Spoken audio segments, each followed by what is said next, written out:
Pandian store சீரியலோட upcoming episode என்னென்னு பார்க்கலாம். பாண்டியன் வீட்டுக்கு வந்த உடனே பழனி வேணும்னே திட்டம் போட்டு அவங்க அண்ணன்க கூட சேர்ந்துக்கிட்டு என்னுடைய கடைக்கு கஸ்டமர் யாரும் வரக்கூடாது, எனக்கு எந்த வருமானமும் கிடைக்கக்கூடாதுன்றதுக்காகவே என் மேலே உள்ள கோவத்தில் பழனி அங்கே என்னுடைய கடைக்கு பக்கத்துலேயே இங்கே வந்து பழனியும் புது கடையை ஆரம்பித்து இப்படி எனக்கு இப்படி ஒரு வேலையை செய்வான்னு நான் எதிர்பார்க்கவே இல்லை கோமதி. உன் தம்பி எல்லாமே தெரிஞ்சிருந்தும் தெரியாத மாதிரி இத்தனை நாள் நடித்து ஏமாத்திட்டு இருந்திருக்கான். சொல்லப்போனால் இங்கே பழனியை நம்ம வீட்டில் தங்க வச்சிருக்கவே கூடாது, இன்னைக்கு பழனி வரட்டும் அப்படின்னு கோவமாக பேசிகிட்டு இருக்காரு பாண்டியன். கோமதி கேட்குறாங்க, என்னங்க நடக்குது அப்படின்னு கேட்டுட்டு இருக்கும்போதே அங்கே பழனி வீட்டுக்கு வந்துடுறாரு. பழனியை வெளுத்து வாங்குறாரு பாண்டியன். உன் அண்ணன்க கூட சேர்ந்துக்கிட்டு இப்படி ஒரு வேலையை செஞ்சிட்டல்ல, சொல்லப்போனால் நீ இப்படி செய்வேன்னு எதிர்பார்க்கவே இல்லை. வேணும்னே கடை எங்கே இருக்குன்னு கேட்கும் போதெல்லாம் எனக்கு எதுவுமே தெரியாதுன்னு சொன்னேன். இப்போ உனக்கு ரொம்ப சந்தோஷம் தானே? உங்கள் அண்ணன்க உன்னுடைய அம்மானு எல்லாரும் ஆசைப்பட்ட மாதிரியே நீ கடைக்கு ஓனர் ஆயிட்ட. ஆனால் நான் கடை வச்சு நடத்தக்கூடாதுன்னு திட்டம் போட்டுட்டியான்னு கேட்க பழனி சொல்கிறாங்க, வேண்டாம் மச்சான், இப்படிலாம் பேசாதீங்க. நம்ம கடைக்காக எவ்வளவோ கஷ்டப்பட்டிருக்கேன், நிறைய வேலை செஞ்சுருக்கேன். நீங்கள் சொன்ன எல்லா வேலையும் நான் வந்து சம்பளமே வாங்காமல் பார்த்துட்டு இருந்தேன். இப்போ நீங்கள் பேசுகிறதெல்லாம் என்னால் பொறுமையாக ஏற்றுக்க முடியல மச்சான்னு சொல்லும்போது, உன்னால் ஏற்றுக்க முடியலன்னா இந்த வீட்டில் இனி நீ இருக்க வேண்டாம். உனக்குன்னு உங்கள் அண்ணன்க பெரிய கடையை ஆரம்பித்து கொடுத்துருக்காங்க, அதே மாதிரி புது வீடு வாங்கி தருவாங்க. நீ அங்கே சந்தோஷமாக இருக்கலாமே, எதுக்கு என் வீட்டில் இருந்து என்ன தலகுனியை வைக்கணும்? சொந்தக்காரங்க தெரிஞ்சவங்க எல்லாரும் என்னை கேள்வி கேட்கும்போது நான் பதில் பேச முடியாமல் நிற்கணும். அதுக்காக தானே நீ இந்த வீட்டில் இருக்கக்கூடாதுன்னா இருக்கக்கூடாது தான். இது என்னுடைய வீடு, நீ இங்கேருந்து கிளம்பலாம் அப்படின்னு சொல்லிடுறாரு பாண்டியன். உடனே பழனி கோமதிக்கிட்டையாவது பேசி புரிய வைக்கலான்னு நினச்சா கோமதி யார் பேச்சையும் கேட்க மாட்டேன்ற மாதிரி இங்கே பாண்டியன் பேச்சை கேட்டுக்கிட்டு, பழனி நீ இந்த வீட்டில் இனி இருக்க வேண்டாம், நீ இப்படி ஒரு வேலையை செய்வேன்னு நான் எதிர்பார்க்கவே இல்லைன்னு சொல்லும்போது, அக்கா நீயும் ஏங்கா புரியாமல் பேசுகிற? என்னால் மச்சானுக்கு பிரச்சனை வருமா? நான் வேணும்னே இப்படி செய்வேனாக்கா? இன்னைக்கு தான் எனக்கே தெரியும், அங்கே தான் கடையை வந்து பார்த்துருக்காங்க, நான் வந்து அந்த கடைக்கு தான் ஓனராக போகிறேன்னு. எனக்கு இப்போ வரைக்கும் அண்ணன் எங்கே கடை பார்த்தாரு, என்ன ஏற்பாடு செஞ்சாருன்னு நான் வந்து கவனிக்கவும் இல்லை. ஏன்னா நான் கடைக்கு ஓனர் ஆகணும்னு ஆசைப்படலையே. மச்சான் கடையில் என்ன பிரச்சனை வந்தாலும் பரவாயில்ல, நான் மச்சான் கடையில் தான் வேலை பார்க்கணுன்ற ஒரு எண்ணத்தில் இருந்தேன். இப்போ அண்ணனுங்க பேச்சை கேட்டு நானும் இப்படி செஞ்சுட்டேன்னு அக்கா நீயும் சொல்கிறியேன்னு கேட்கும்போது பாண்டியனும் கோமதியும் ஒரே மாதிரி பேசுகிறாங்க, பழனி இந்த வீட்டில் இருக்கக்கூடாதுன்னு. உடனே பழனி, பரவாயில்லக்கா, நீங்கள் 2 பேரும் சொன்னதுக்கப்புறமா இந்த வீட்டில் என்னால் எப்படி இருக்க முடியும்? என்னை நீங்கள் புரிஞ்சுப்பீங்கக்கா, அது வரைக்கும் நான் இந்த வீட்டு பக்கமே வரமாட்டேன் அப்படின்னு அழுதுகிட்டே அங்கேருந்து கிளம்புறாரு பழனி. பழனி இங்கே பிரச்சனையால் பாண்டியன் வீட்டிலேருந்து வெளியில் வரதை பார்த்துட்டு இங்கே வந்து சக்திவேலுக்கு ரொம்பவே சந்தோஷமாக இருக்குது. அண்ணே இங்கே வாங்கண்ணே, அம்மா இங்கே வாங்க அப்படின்னு வீட்டில் உள்ள எல்லாரையும் கூப்பிட்டு, பாருங்க பழனியை பாண்டியன் வீட்டை விட்டே வெளியில் போக சொல்லிட்டான். அது மட்டும் இல்லை, எவ்வளோ பொறாம பாருங்க. இத்தனை வருஷம் பாண்டியனோட கடையில் கஷ்டப்பட்டு சம்பளம் வாங்காமல் என் தம்பி பழனி எம்பிட்டு வேலை பார்த்துருப்பான். இப்போ வரைக்கும் சம்பள பணத்தை கொடுத்தா வந்து பாண்டியன் வெளியில் அனுப்பியிருக்கான் இல்லையே. பார்த்தீங்களா எவ்வளோ பொறாமையில் என் தம்பியை இந்த பேச்சு பேசிட்டு, இனி அந்த கடைக்கு நீ ஓனராக வேணா இருந்துக்க, ஆனால் என் வீட்டில் இருக்காதுன்னு என்ன பேச்சு பேசியிருக்காங்க பாருங்க. பழனியை நம்ம வீட்டுக்கு கூப்பிட்டு வந்துடணும் அப்படின்னு சொல்லி முத்துவேலும் சக்திவேலும் பேசிகிட்டு இருக்க அங்கே வந்த முத்துவேல் வந்து, பழனி என்ன பாண்டியன் இந்த வீட்டில் இருக்கக்கூடாதுன்னு சொல்லிட்டாரா? எனக்கு தெரியும்ல, அதுக்காக தான் சொன்னேன். பாண்டியனை நம்பாத, தன்னை பற்றியும் தன்னுடைய குடும்பத்தை பற்றியும் மட்டும்தான் பாண்டியன் யோசிப்பான். உன் மேலே உண்மையான அக்கறை எங்களுக்கு மட்டும்தான் இருக்குது. பாத்தியா, என்னுடைய அக்கா வீட்டில் தான் இருப்பேன், என் மச்சான் தான் எனக்கு முக்கியம், அவங்க பேச்சு தான் கேட்பேன்னு என்னென்ன சொன்னேன். இன்னைக்கு நீயும் சுகன்யாவும் அந்த வீட்டில் இருக்கக்கூடாதுன்னு அவங்க முடிவெடுத்த உடனே பதில் பேச முடியாமல் தலை குடிஞ்சுக்கிட்டு வெளியில் வந்து நிற்கிறியே, எங்கே போவ? உனக்குன்னு வீடு இருக்கா? இல்லை இந்த பாண்டியனுக்காக இத்தனை வருஷம் கடையில் வேலை பார்த்தியே, உனக்காக சம்பள பணத்தை கொடுத்துருக்காங்களா? இல்லை உனக்கு சேர வேண்டிய பணத்தை கொடுத்துருக்காங்களா? ஒன்றுமே இல்லை. இதுக்காக தான் அங்கே கஷ்டப்பட்டியா அப்படின்னு கேட்கும்போது, அண்ணே போதுண்ணே, என் மச்சானை பற்றி நீங்கள் எதுவுமே பேச வேண்டாம். அண்ணே ஏண்ணே இப்படி செஞ்சீங்க? என் மேலே தான் தப்பு இருக்குன்னு மச்சானும் அக்காவும் என்னென்னவோ பேசுகிறாங்க. ஆனால் என் பக்கம் இருக்கிற உண்மையை யாருமே கேட்க மாட்டேங்கிறாங்க.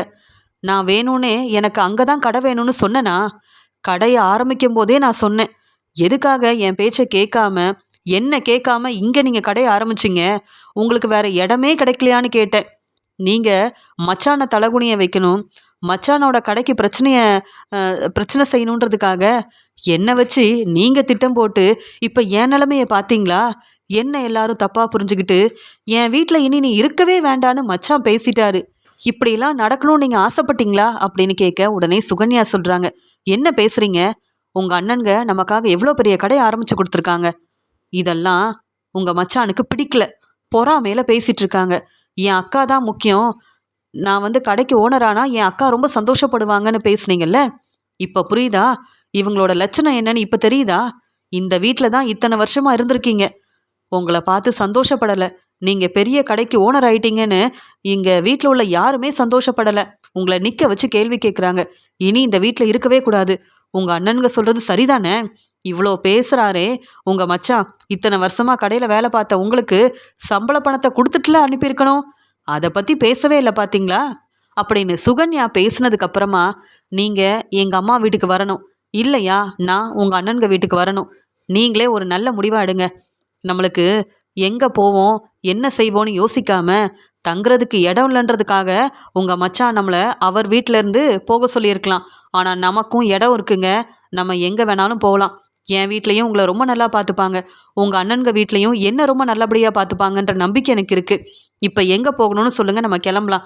ஆனால் என்னைக்கும் இங்கே உங்கள் அக்கா வீட்டுக்கோ உங்கள் மச்சான் வீட்டுக்கோ என்னை நீங்கள் கூப்பிட்டு வரவும் கூடாது, நான் வரவும் மாட்டேன் அப்படின்னு சொல்லிடுறாங்க சுகன்யா. உடனே முத்துவேல், சுகன்யா என்ன பேசுகிற? எதுக்கு உங்கள் அம்மா அப்பா வீட்டுக்கு போகணும்? நம்ம வீட்டில் இடம் இல்லையா என்ன?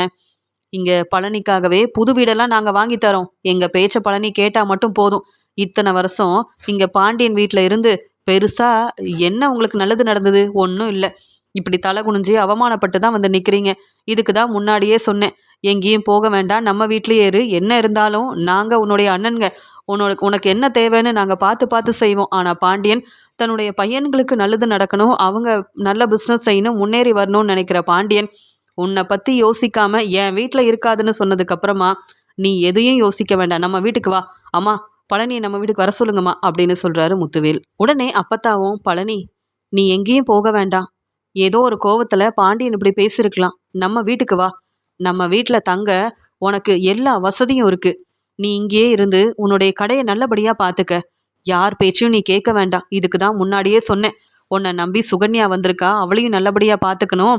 இப்படியே உன் மச்சான் கடையில் வேலை பார்த்துக்கிட்டே இருந்தா சரிப்பட்டு வராதுன்னு இன்னைக்கு அவங்க உன்னை அங்கேருந்து அனுப்பிட்டாங்க. எங்கே போகிறதுன்னு தெரியாமல் எந்த இடத்துல நிற்கிற பாத்தியா? உன்னுடைய மாமனார் வீட்டுக்கு போகிறதா, இல்லை தங்க இடம் இல்லையேன்னு இப்படி நீ யோசிக்க வேண்டிய நிலமை உனக்கு வந்திருக்காதுல்ல எங்கள் பேச்சை கேட்டிருந்தா. பரவாயில்ல, நீ நம்ம வீட்டுக்கு வா அப்படின்னு சொல்லி கூப்பிடும்போது வேற வழியே இல்லாமல் பழனி சுகன்யாவை கூப்பிட்டுட்டு முத்துவேல் வீட்டுக்கு கிளம்பி போகிறாரு.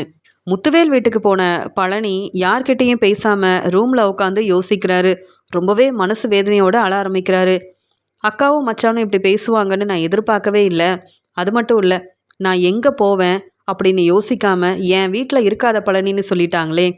அக்காவும் புரிஞ்சிக்காம என் வீட்டுக்காரர் சொன்னது தான் சரின்னு பேசிட்டாங்க. நானும் பொறுமையாக வந்திருக்கக்கூடாது. மச்சான் இத்தனை நாள் என்ன செஞ்சாரு, இத்தனை வருஷம் எனக்காக என்ன செஞ்சாருன்னு கேள்வி கேட்டுட்டு வந்திருக்கணும். அப்போ எனக்கு என்ன பேசனே தெரியல. ஆனால் என் அண்ணன்க வீட்டில் தங்கவும் எனக்கு பிடிக்கல. இவங்க எல்லாரும் வேணும்னே திட்டம் போட்டு என்ன அவமானப்படுத்துறதுக்காகவும் தலகுனியை வைக்கிறதுக்காகவும் இப்படி கடையை உனக்காக ஆரம்பித்து கொடுக்குறேன்னு சொல்லி இப்படி ஒரு வேலையை செஞ்சுட்டாங்க. எப்படி இந்த வீட்டில் நான் சந்தோஷமாக இருக்க முடியும்? இங்கே பாண்டியன் மச்சானை தலகுனியை வைக்கிறதுக்காக என்ன இப்படிலாம் செஞ்சுட்டாங்களே அப்படின்னு சொல்லிட்டு ரொம்பவே மனசு வேதனையோடு உட்காந்துட்ருக்காரு.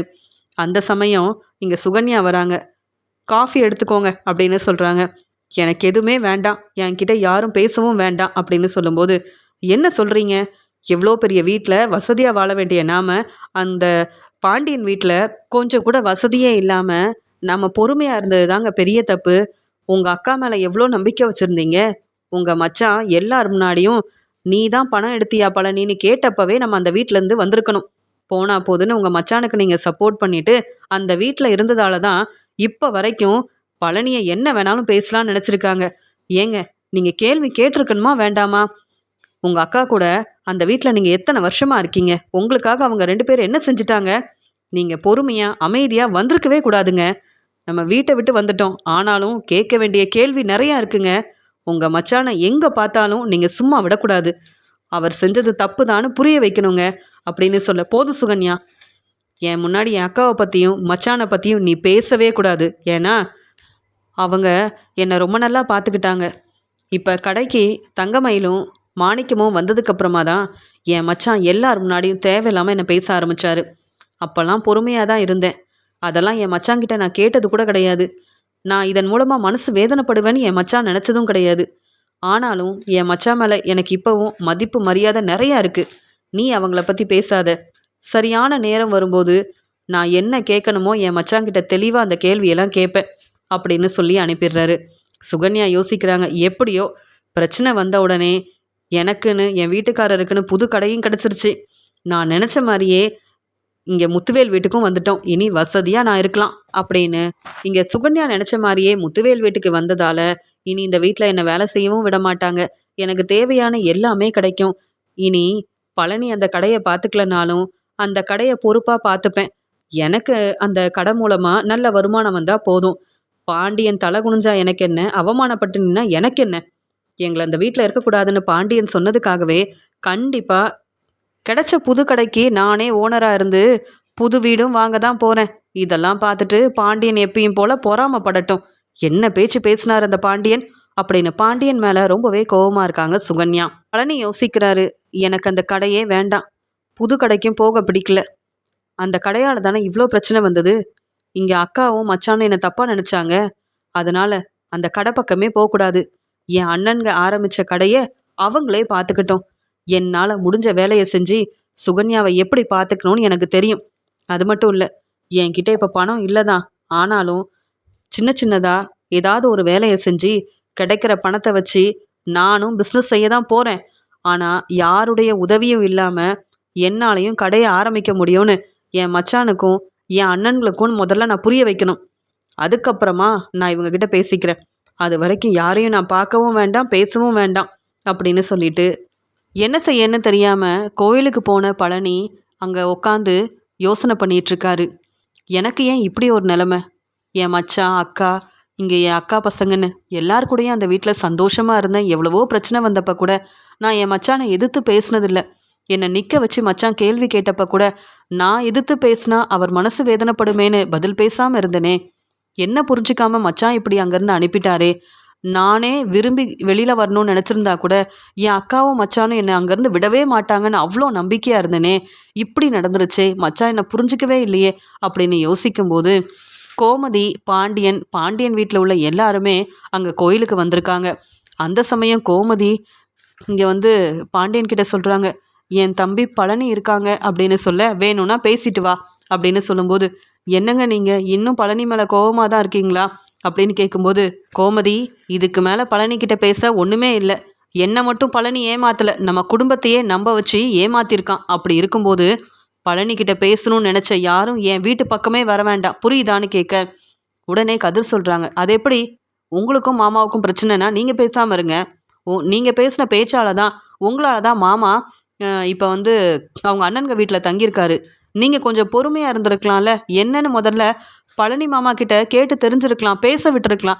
நீங்கள் யாரையும் பேச விட மாட்டீங்களே.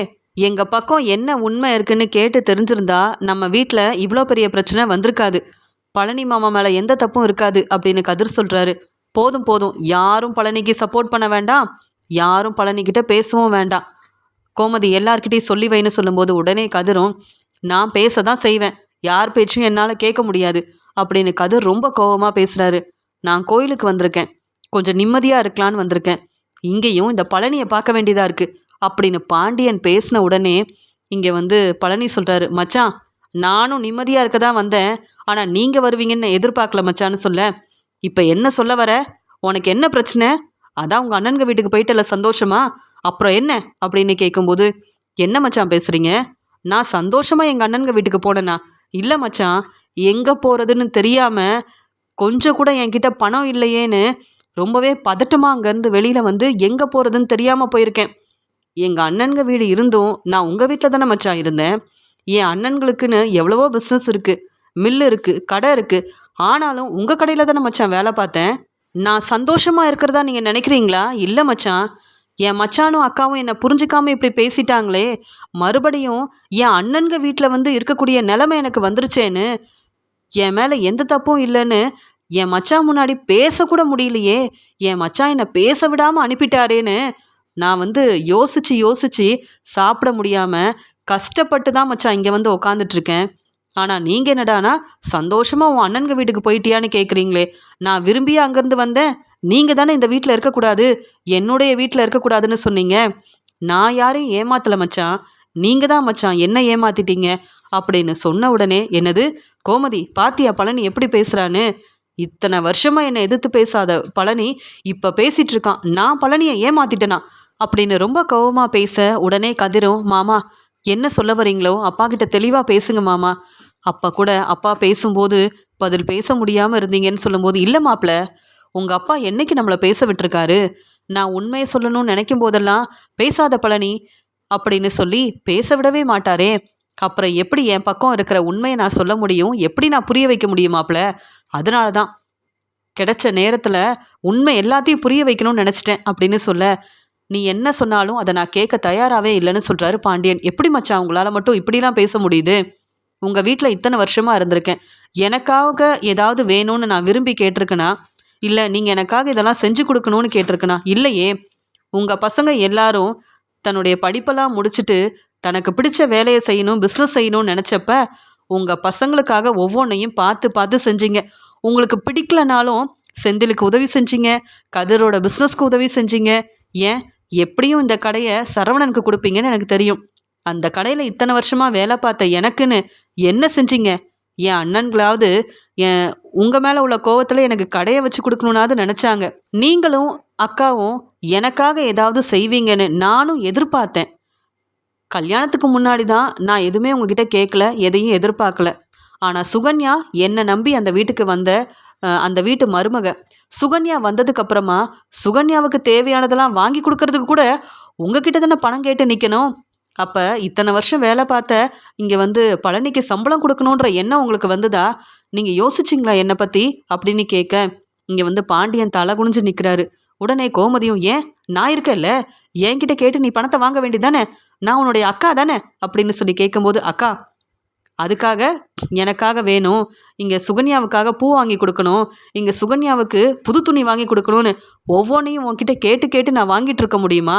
ஏன் உன் பசங்க எல்லாரும் உன்னை எதிர்பார்த்து தான் இருக்காங்களா, இல்லை நீ கொடுக்குற பணத்தில் தான் இங்கே வந்து கதிர் ராஜையை பார்த்துக்கிறானா, இல்லை சரவணன் வந்து தங்கமயில பார்த்துக்கிறாங்களா? இல்லையே, எல்லாரும் அவங்களுடைய வருமானம் இருக்குன்னு அவங்க வாழ்க்கையை பார்த்துக்கிறாங்கல்ல. நான் மட்டும்தான் அந்த வீட்டில் அப்படி இல்லை, உங்ககிட்ட எதையும் கேட்கவும் இல்லை, உங்களை எதிர்த்து பேசுனதும் கிடையாது. இப்போ கூட எனக்கு அந்த கடையே வேண்டாம், அந்த புது கடைக்கு நான் ஓனராக மாட்டேன்னு தான் இங்கே வந்து உட்காந்துட்ருக்கேன். அதை முதல்ல புரிஞ்சுக்கோங்க. எப்படியாவது வேற எங்கேயாவது வேலையை பார்த்து சுகன்யாவை பார்த்துக்கணுன்ற எண்ணம் எனக்கு இருக்குது.